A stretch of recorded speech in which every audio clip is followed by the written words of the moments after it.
이번 시간은 제4장 철골 구조 파트를 보도록 하겠습니다.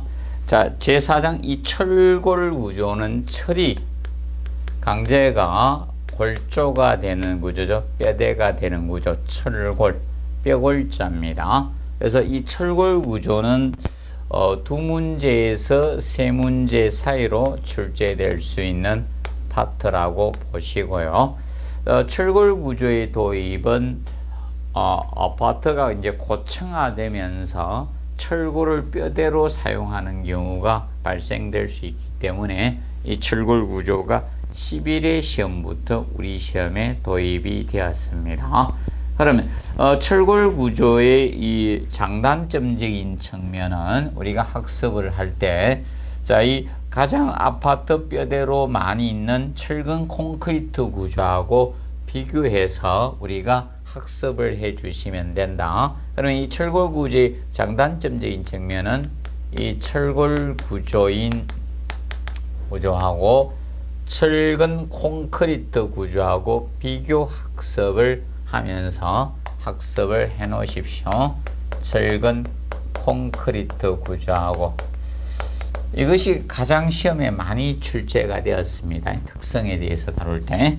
자, 그러면 철골 구조는 철이 골조 뼈대가 되는 구조로서 가구식 구조에 해당이 됩니다. 가구식 구조. 가구처럼 이 짜 맞추는 형태 조립한 구조죠. 철근 콘크리트 구조는 이 콘크리트를 부어 넣어서 접합부가 일체화가 되는 일체식 구조이고요. 그래서 일체식 구조가 됩니다. 그렇다 보니까 공사의 용이도는 이 철골 구조가 보통 공사가 편하죠. 그래서 시공 용이선, 그래서 이 공사 기간 줄여서 보통 공기라고 칭하죠. 그래서 공사 기간이 짧은 것이 공사 기간이 얘가 짧고요. 얘는 길어질 수밖에 없죠. 얘는 공사 기간이 길어집니다. 공사 기간이 긴 것이 바로 이 철근 콘크리트 구조가 됩니다. 그래서 아파트 공급할 때까지 2년에서 3년 정도 소요가 되죠. 그래서 공사기간 공기는 철근 콘크리트 구조가 길 수밖에 없습니다. 그리고 이 철골 구조는 이 가구 짜 맞추기 때문에 일반적으로 이 불을 사용할 필요가 없죠. 그래서 얘는 건식 구조에 해당이 되고, 그 반면에 철근 콘크리트 구조는 콘크리트를 만들어죠. 시멘트 모래 자글을 비합해서 물로 반죽하다 보니까 물을 사용하는 습식 구조가 됩니다. 그래서 작업 과정에 물을 사용하는 공정을 가진 습식 구조입니다. 그렇다 보니까 계절의 영향을 적게 받는 게 건식 구조죠. 철근 콘크리트 습식 구조는 계절의 영향을 받을 수밖에 없습니다. 그래서 겨울철 공사가 어려워지게 되겠죠. 그리고 이는 조립하다 보니까 일반적으로 나중에 철거할 때도 편할 수밖에 없습니다. 그래서 이건 철거 해체가 우리가 용이한 것이 철골 구조고요. 근데 이 철근 콘크리트는 접합부가 일체화가 되어 있기 때문에 철거 해체가 어렵습니다. 어려운 것이 철근 콘크리트입니다. 그래서 최근에 폭파공법을 쓰고 있죠. 최근에는 일일이 부수자니까 너무 힘들니까 폭파공법 형태를 쓰고 있고요. 그 다음에 이제 철골 구조는 철골 구조는 적은 단면으로 큰 하중을 받을 수 있기 때문에 전체적인 건물의 자체의 무게인 건물의 자중을 얘가 조금 줄일 수 있고요. 그런데 얘는 자중이 크게 됩니다. 자중이 묵은 것이 이 철근 콘크리트 구조적인 측면이 되고 있습니다. 기억하시고, 그 다음에 철골 구조는 일반적으로 이 재료의 재사용 개념, 재료의 이 재사용률이 얘가 높습니다. 이것이 높고, 이건 재료의 재사용 개념이 좀 떨어지죠. 사용은 하고, 그래서 2013년도부터 이 콘크리트에서 채취하는 이 순환용 골재 사용을 일정 비율만큼 하자고 시방서 이런 게 만들어지고 있습니다. 그래서 콘크리트에서 다시 채취하는 골재를 순환용 골재라고 칭합니다.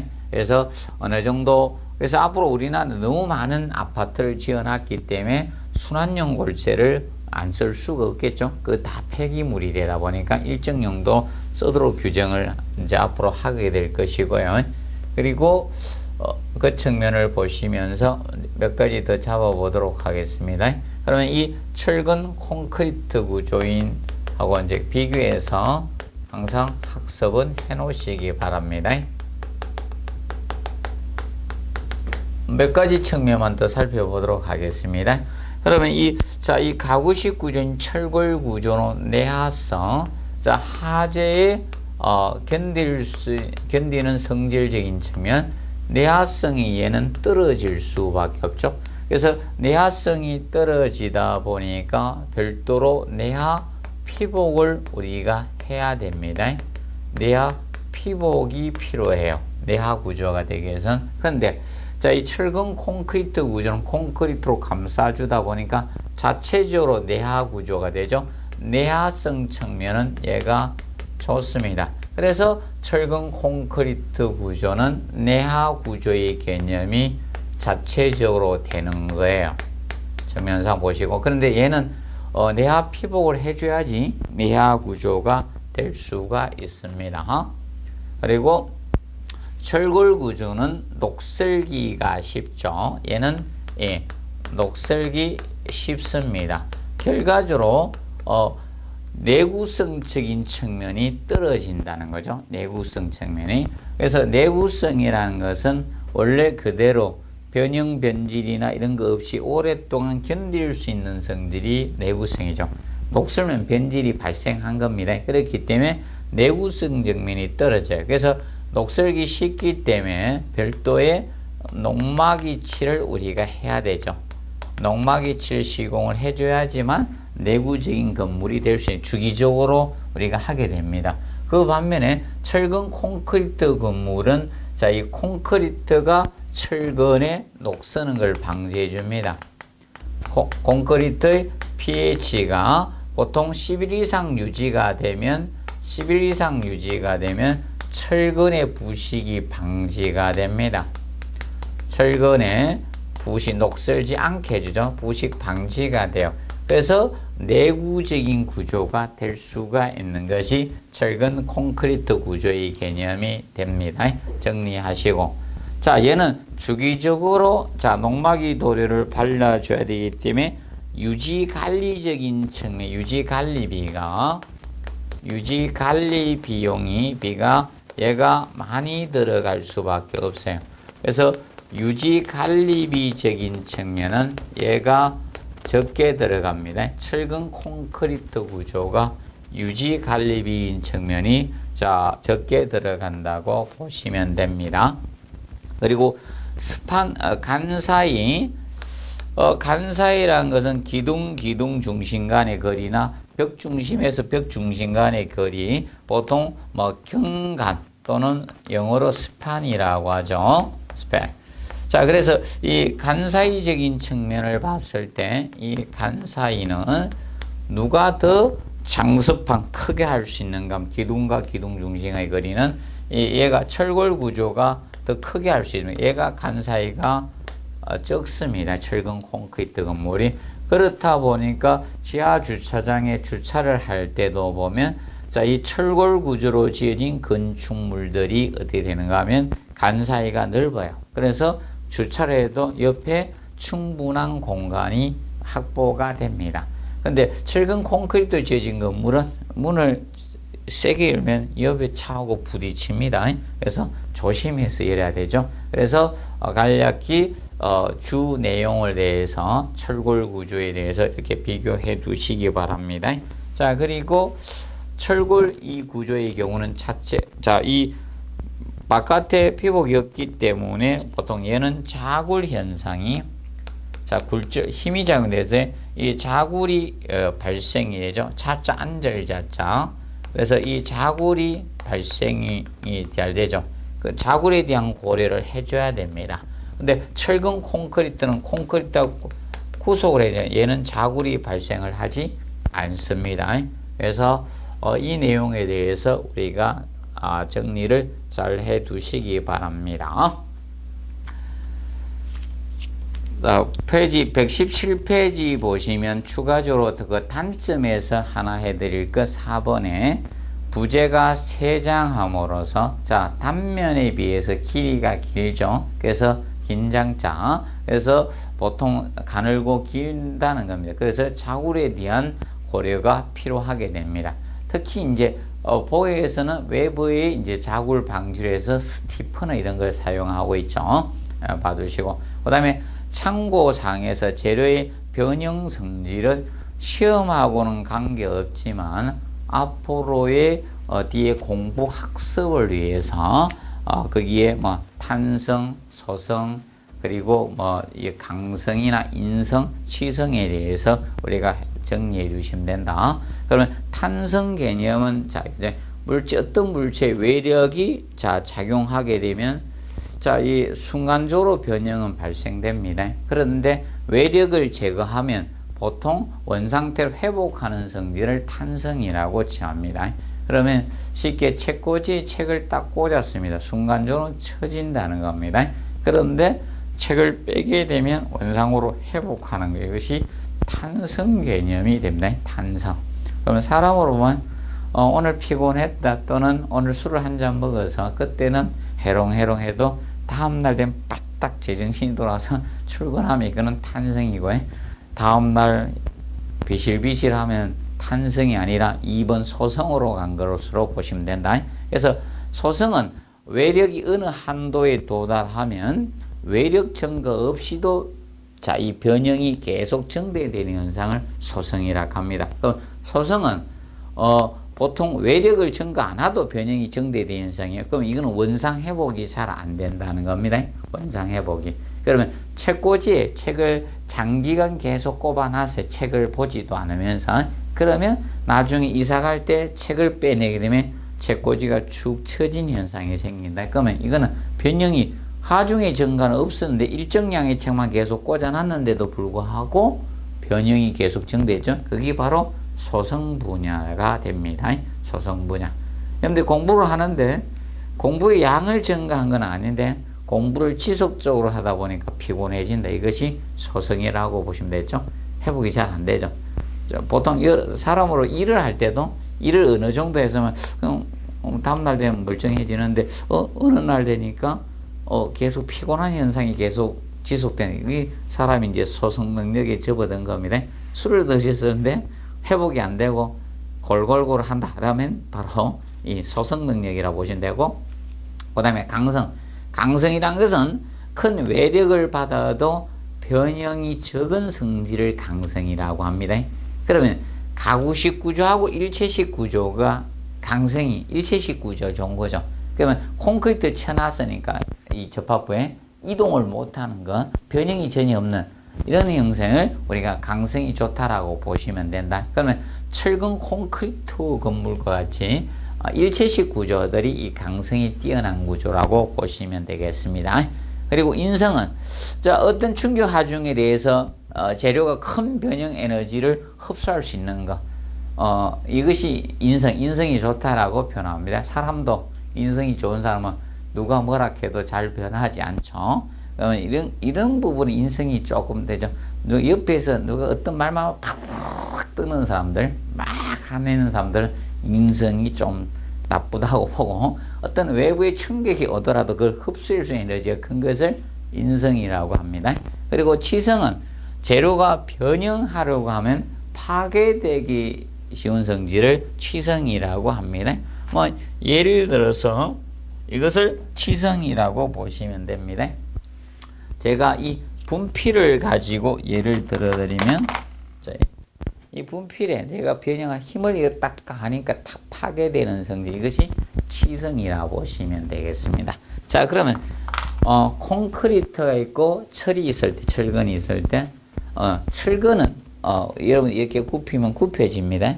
그런데 콘크리트는 이렇게 탁 굽히면 균열 크랙이 가죠. 그러면 둘이 있을 때 이제 콘크리트가 더 치성 파괴에 더 가깝다라고 보시면 된다. 그러면 치성의 반대로 이제 굽혀지는 것은 이제 연성이 좋다라고 보시면 되겠죠. 그러면 이제 체조 선수 같은 리듬 체조 선수 같은 연성이 좋은 것이고 근육맨들 근육을 막 키운 사람들은 연성은 떨어지잖아요. 그래서 치성. 보통 콘크리트들이 강도가 커지면 보통 연성은 떨어져요. 치성 쪽으로 가까이 간다라고 보시면 돼요. 그래서 고강도 콘크리트일 때는 연성을 확보하기 위해서 부드러운 성질을 확보하기 위해서 철근 양을 첨가해서 이렇게 만드는 형태라고 보시면 되겠습니다. 그리고 그 밑에 이제 참고사항 밑에 박스가 나오고 있는데, 자, 요거는 표준 시방서 내용 부분을 다뤄놨습니다. 그 박스에. 그래서 일반적인 도장 작업은 대기온도 5도 이상, 상대 습도 85% 이하인 조건에서 작업을 해야 된다. 결과적으로 5도씨보다 저온이 되거나 아니면 습도가 높다, 85% 초과될 때는 작업을 하지 말아라, 이 뜻입니다. 그래서 저온이거나 다습시, 다습의 기준은 상대 습도 85% 초과입니다.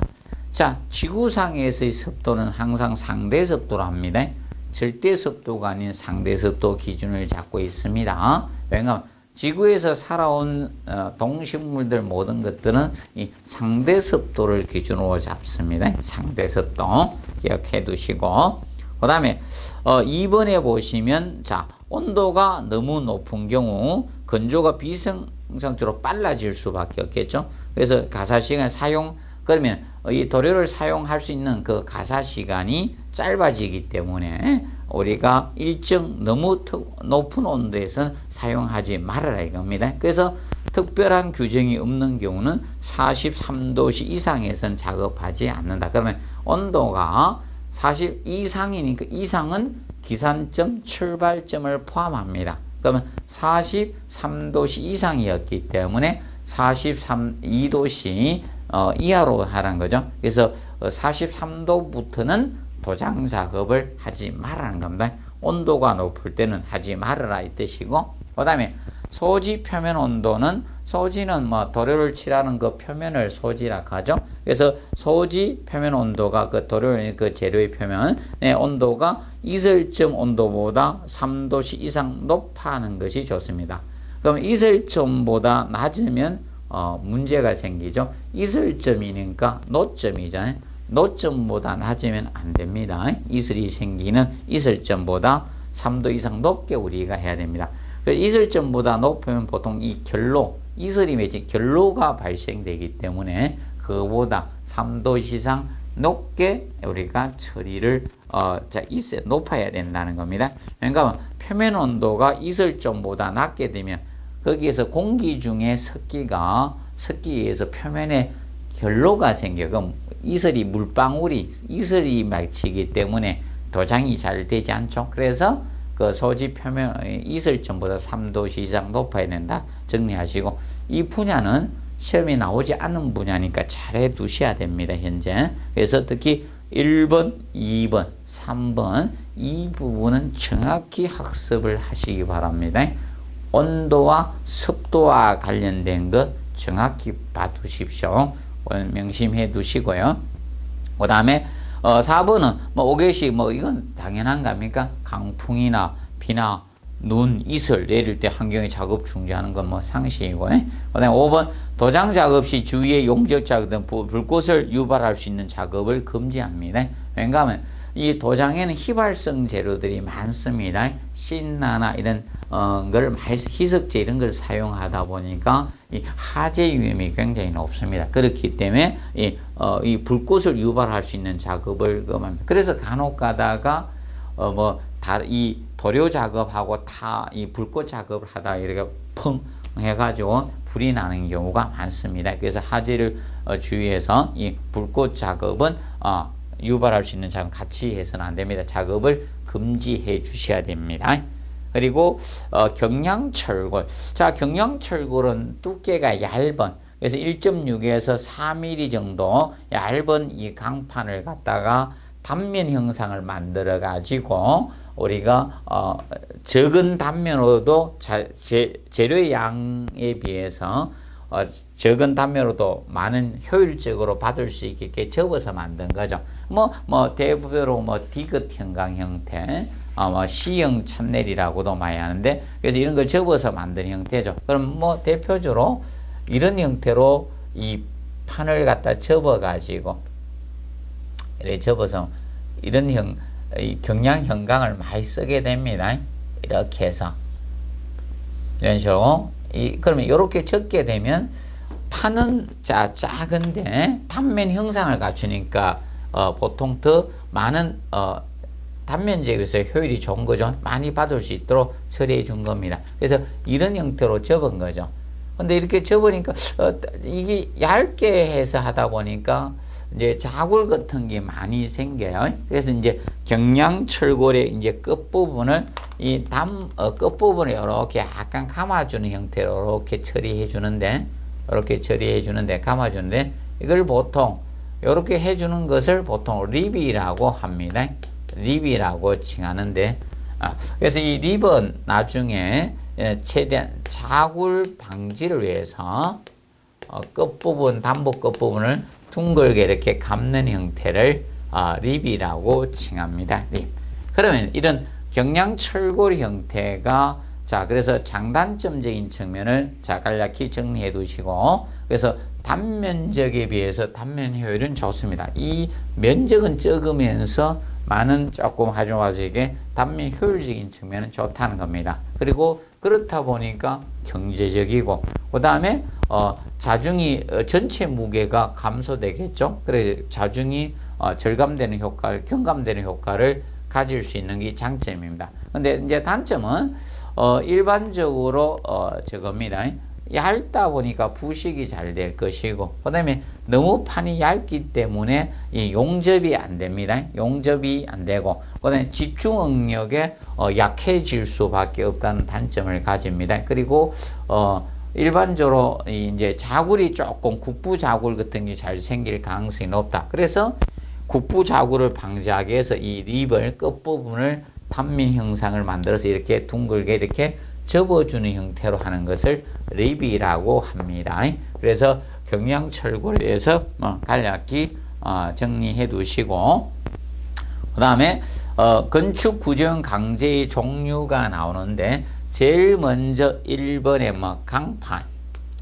강판이 있는데, 강판은 두께에 따라서 박강판, 중강판, 후강판 이렇게 나뉘어지고 있습니다. 그러면 강판을 보통 쓸 때는 교량과 같이 조립보 만들 때, 판보, 플레이트 거드 만들 때 이럴 때는 강판을 보통 이용해서 하고요. 그리고 2번에 보면 봉강이 나오는데, 봉강. 자, 봉강은 직접적인 건축물에는 거의 사용을 하지 않는다 보시면 되고, 봉강은 단면이 꽉 찬 형태입니다. 그래서 이렇게 해서 기계 쪽이나 이런 선박 같은데 이런데 사용되죠. 축 같은 걸로. 그래서 이렇게 단면이 꽉 찬 형태의 강을 봉강이라고 해요. 강제를 봉강이라고 칭하고요. 봉강. 건축물엔 거의 잘 사용되지 않는다 보시면 되고, 세 번째 강강. 강강 구조, 파이프형 구조라 보면 되죠. 파이프형. 이 강을 만들 때 파이프 형태로 되는 거. 그래서 이 강강 구조는 두 가지 형태가 됩니다. 원형 강간하고 각형 강간. 거의 건축물에는 여러분들 보시면 거의 원형 강간 형태를 많이 사용하고 있습니다. 꽉 찬 건 봉강이고, 이걸 간의 형태로 강제를 만들었대. 간의 형태, 파이프 형태로. 그래서 이거는 재료가 아니라, 재료로 나누어지는 게 아니다. 바로 강제를 갖다 간의 형태, 파이프 형태로 만들어진 겁니다. 파이프형. 그런데 이런 원형 강간이 있고요. 원형 강간 개념이 있고, 그 다음에 각형 강간의 개념이 있어요. 이렇게 각형으로 만들어지는 형태가 있어요. 이렇게 돼서 각형 강간 형태, 이 두 가지 형상으로 보통 누가 많이 사용되고 있는가 하면 이 원형 강간 형태를 거의 사용을 하고 있다라고 보시면 됩니다. 그러면 건축물에서 대공간이 필요한데 이 강간구조 형태로 많이 가고 있다. 그래서 이 강간구조는 그래서 밑에 내용 중 1번에서 5번까지가 장점에 해당이 되고요. 그 다음에 6, 7, 8번이 단점입니다. 보통은 단점에서 시험을 많이 내요. 그래서 1번에서 5번까지가 장점, 6번에서 8번까지가 단점입니다. 아직 강간구조는 시험에 나오지 않았습니다. 그래서 강간구조, 파이프형 구조가 시험에 나오면 장점도 혹시 나올 수 있다. 그 장점에서는 1번이 제일 중요하다라고 보시면 된다. 그래서 폐쇄형 단면으로 강도의 방향성이 없다. 특히 원형 강간을 보시면 어느 쪽에서 하중이 작용되든 다 강도의 방향성은 없다는 겁니다. 어느 쪽에서 작용하든 원형으로 되어 있기 때문에 강도의 방향성이 없습니다. 그래서 그걸 명심을 해 두시고, 그 다음에 이 원형이다 보니까 국부자굴이나 이런 가로자굴에 유리합니다. 보통 형광에 비해서 자굴에 굉장히 유리합니다. 잘 파괴되지 않는 특성을 가지고 있습니다. 그리고 흰강성 이렇게 휘어지는데 파이프 휘기가 굉장히 힘듭니다. 그래서 여러분들 이거죠. 철근을 철근은 안에 차례 찾죠. 찬형태에서 철근은 차력사들이 휘는 경우 많이 봤습니다. 근데 파이프 휘는 거는 아마 못 보셨을 겁니다. 그래서 파이프는 잘 안 휘어지거든요. 그리고 비틀린 강성, 파이프니까 비틀리지도 않는다는 거죠. 강성이 크다는 겁니다. 그리고 4번에 살두께가 적고 경량이죠. 이렇게 조금 비게 했기 때문에 살두께 적으면서도 큰 하중을 받을 수가 있습니다. 그래서 다른 강제로 할 때보다 적은 단면으로 살뚝이 적게도 큰 하중을 받을 수 있기 때문에 전체 무게를 경량화 가볍게 시킬 수 있다는 거고요. 그 다음에 외관이 경쾌하고 미려하다. 그래서 보통 원형으로 있다 보니까 조금 낫죠. 그래서 특히 대형 공간, 우리나라는 이 강간구조들이 많이 도입된 것이 어느 때인가 하면 월드컵 경기장 지면서 좀 사용을 했고요. KTX 역사들이 이 공간이 굉장히 넓어야 돼요. 그래서 새로 짓는 KTX 역사들의 대합식 큰 공간을 필요할 때 이 강간구조 형태로 많이 지금 지어지고 있습니다.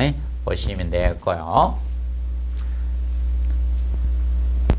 그 다음에 단점적인 측면에 6번에 접합 이염이 복잡다는 거 기억하시고, 강간의 경우는 둥근입니다. 지금 둥근 형태가 되다 보니까 이렇게 기둥부재가 이렇게 있고, 다시 여기에서 수평이 가면 사실 이렇게 접합이 되면 이렇게 굉장히 어렵습니다. 사실 입체적으로 온다. 그럼 이렇게 되면 원형과 원형이 붙잖아요. 그럼 둥글기 때문에 사각형 형태가 붙는 것이 아니라 그렇게 접합하는 타원형으로 이렇게 깎으면 아주 복잡게 됩니다. 그리고 만약에 이 대각선 부재도 온다. 이렇게 되게 되면 이 머리 아픈 겁니다. 이 접합 이음 부분이 굉장히 어렵습니다. 그리고 절단할 때도 거의 타원형으로 이렇게 절단을 해야 됩니다. 강제를. 그렇기 때문에 6번에 보신 이음부미 간에 신속한 절단 가공이 어려운 겁니다. 그냥 자르도 힘든데 강제를 타원형으로 이렇게 제작을 해서 나중에 용접해야 되고 그러면 굉장히 어려운 겁니다. 그래서 6번, 7번은 잘 정리를 해 놓으셔. 단점에서는 그걸 꼭 공부해 두고 가면 됩니다. 그리고 이렇게 하다 보니까 리벳 접합이 안 되는 거예요. 이 접합부가. 그래서 접합부는 거의 용접 접합으로 가게 됩니다. 그래서 정면 봐두시고, 그 다음에 네 번째 보시면 형광이 나오죠. 형광이라는 것은 자, 단면 형상이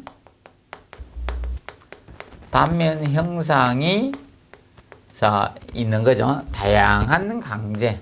쉽게 이해하면 다양한 강제. 이것이 형강 개념이 됩니다. 형강. 단면 형상이 다양한 강제. 그래서 형상을 갖춘 강제라는 거죠. 뭐 H나 아니면 예를 들어서 뭐 또는 I라든지 또는 뭐 디귿자 형태의 Z자, T형이나 이런 형상을 갖춘 강제다. 그래서 형강이라고 칭합니다. 보통 형강은 우리가 보통 건축물에는 H형강하고 I형강을 가장 많이 사용되는 형강은 H형강이라고 보시면 되고, 그러면 뭐 나중에 뭐 T자나 디귿자 이런 형강들은 있죠. 그런 거는 저기에 많이 사용돼. 지붕틀. 지붕틀어서 짤 때 사용이 되는 거고요. 그러면 아니면 뭐 조립할 때도 기역 형강 같은 거 사용될 수 있고요. 그러면 일반적으로 형강에서는 H형강을 많이 활용하고 있고요. 그러면 보통 상하에 이렇게 날개처럼 내민 부분이 보통 프렌지 부분이라고 합니다. 그래서 프렌지가 보통 아래 위에 이렇게 날개처럼 내민 두 개가 프렌지 개념이 됩니다.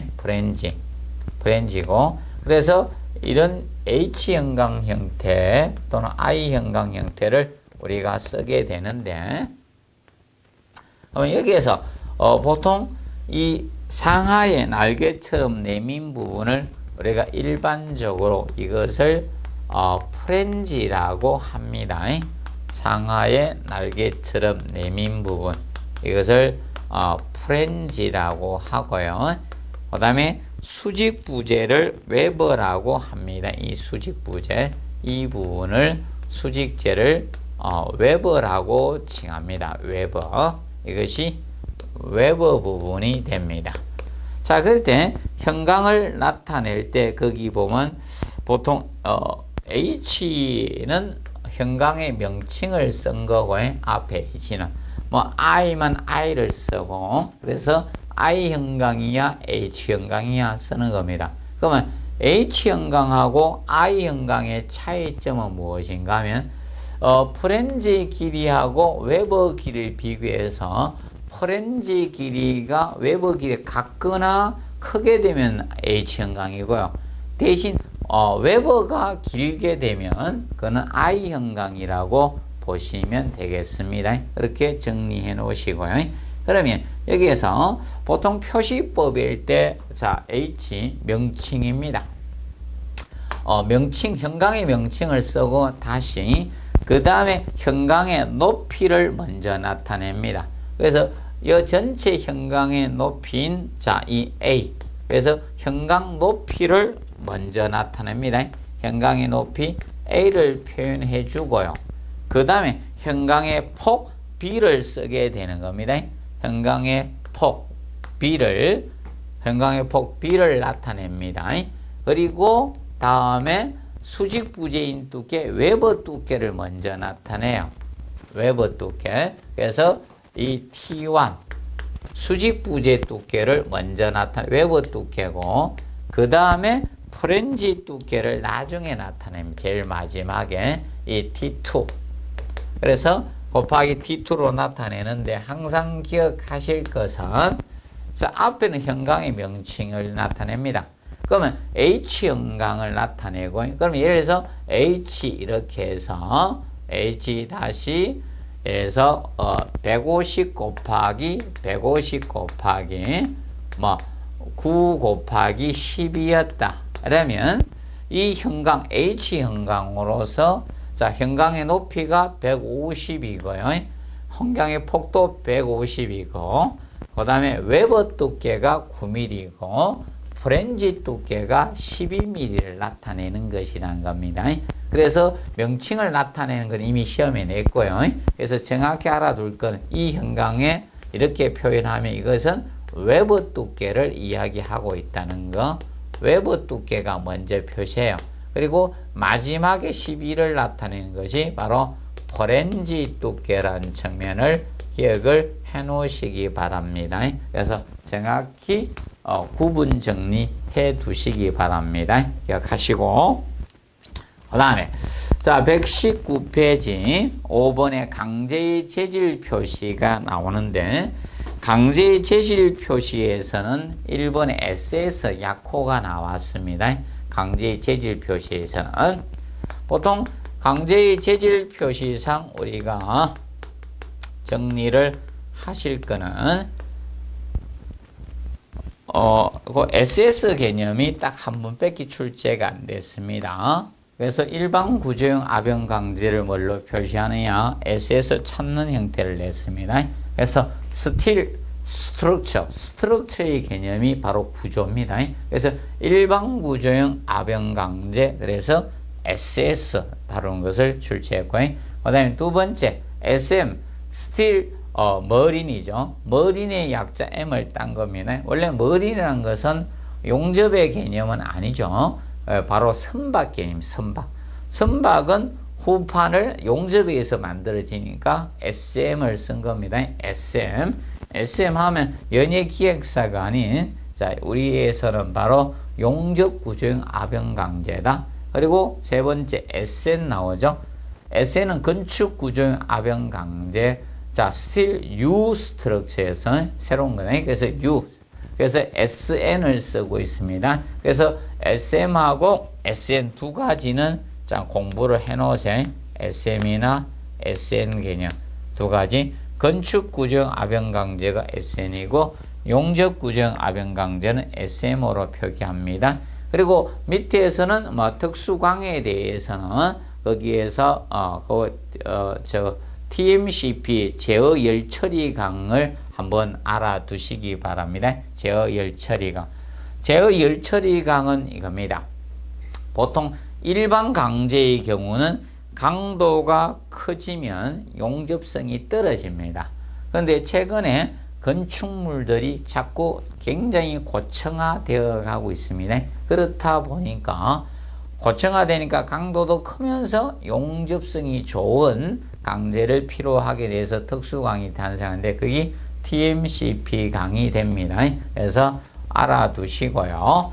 그 다음에 참고사항에서 강제 SM490A에 대해서 다루고 있죠. 그래서 거기서 SM490A 표시하는데, 자, SM은 강종을 나타내고 있죠. 그래서 용접 구조형 아변 강제로서, 자, 우리가 주의하실 거는 바로 이겁니다. 이 490이 나타나는 것이 무엇인가 주의해 주시면 된다. 490은 최저 인장 강도를 나타낸다는 점을 꼭 기억하시고, 인장 강도는 떨어질 때까지 견디는 강도가 인장 강도. 자, 인장력을 가했습니다. 그러면 철골 떨어질 때까지 얼마나 견디냐, 이게 인장 강도입니다. 그래서 최저 인장 강도가 490 뉴턴 퍼 제곱미리다 이 뜻입니다. 그럼 뉴턴 퍼 제곱미리로 나타낼 수도 있고 또는 메가 파스칼 단위로 쓸 수도 있습니다. 그래서 이거는 인장 강도다. 그래서 항복 강도를 나타내는 수치가 아니다. 그러면 강제 490A의 항복 강도, 항복점에서 견딜 수 있는 강도입니다. 그럼 항복점은 어떤 외력을 가했다가 제거하면 원상태로 회복할 수 있는 점이 항복점이에요. 그럼 항복점을 넘으면 원상 회복이 되지 않습니다. 잡아 당겼는데 항복점까지는 나만 원상 회복을 합니다. 근데 잡아 당겼는데 항복점을 넘어버리면 잡아 당긴 상태에서 되돌아오지 않습니다. 그럼 늘어난 상태에서 되돌아오지 않는다는 겁니다. 그래서 항복 강도는 대략 이 정도 돼. 최저 인장 490의 경우는 이런 항복 강도적인 측면은 325 뉴턴 퍼 제곱미리가 됩니다. 그래서 약 70% 전후에서 항복 강도 나옵니다. 인장 강도가 크다고 보시면 돼요. 항복 강도는 적어집니다. 그래서 항복 강도는 별도로 70% 전후에서 있습니다. 그러면 SN가 용접구역 520이다. 520A가 되면 520 동일하게 520은 바로 인장 강도고, 그럼 항복 강도는 한 355 정도 나옵니다. 그래서 개념상 특히 이걸 명심해 두자. 여기에서 나타내는 수치는 항복 강도가 아닌 인장 강도를 나타낸다. 왜 그러냐면 철골은 자체가 뼈대가 될 수 있는 구조입니다. 그렇다 보니까 항복 강도가 아닌 인장 강도를 나타냅니다. 근데 철근 콘크리트 구조에서 철근을 표시할 때 나타내는 수치는 거기에서는 항복 강도입니다. 철근은 혼자 자체적으로 뼈대가 되는 것이 아니라 콘크리트하고 합성돼서 뼈대가 되기 때문에 차이가 있습니다. 그거 좀 주의해서 봐두시기 바랍니다. 그리고 보시면 그 다음에 120페이지에 보시면 고강도 강제와 일반 강도 강제를 비교를 보통 해놨습니다. 그래서 앞으로 종합 문제나 이런 걸 딸 때를 준비해서 그 강제 용접성하고 탄성 계수하고 이 세 파트에 대해서 정해놨습니다. 그래서 앞으로 종합 문제 뭐 지문 정도 나올 가능성을 대비해서 지금 그 해놨으니까 뭐 자주 읽어주도록 해주시면 됩니다. 근데 고강도 강제는 일반 강제에 비해서 인장 강도나 항복 강도는 커질 수밖에 없습니다.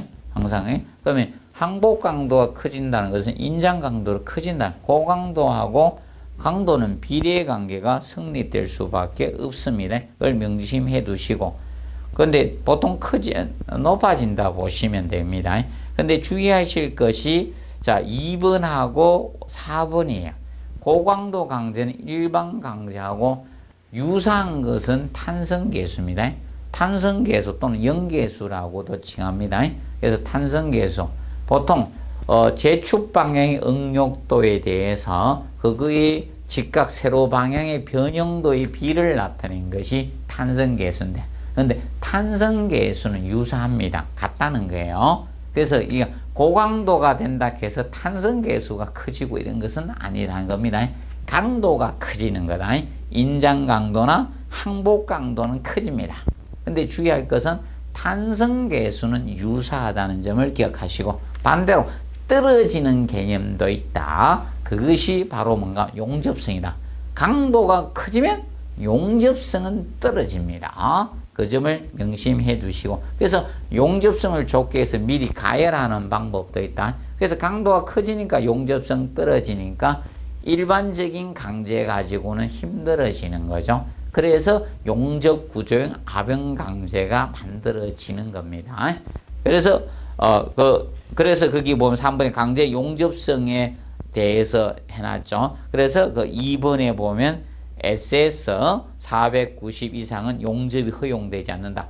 SS 490은 SS가 일반 구조용 압연 강제잖아요.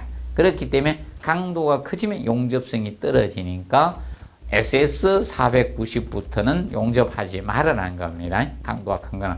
그래서 별도의 강제들이 만들어지죠. 용접성이 우수하게 만들어진 강제들이 만들어지게 되는 겁니다.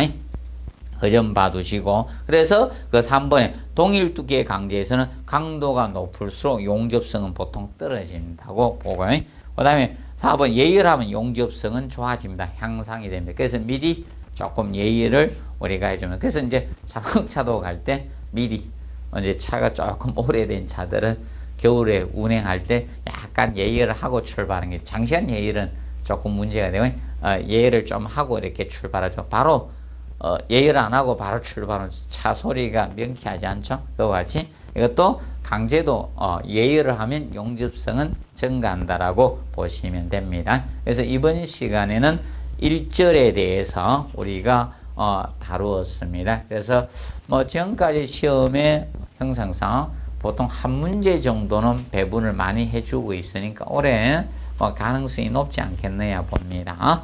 그렇게 접근하시고요. 그래서 이번 시간은 1절 부분을 다룰 거예요. 다음 시간에 2절 접합 부분을 다루도록 하겠습니다. 이번 시간은 여기에서 마무리하도록 하겠습니다. 수고하셨습니다.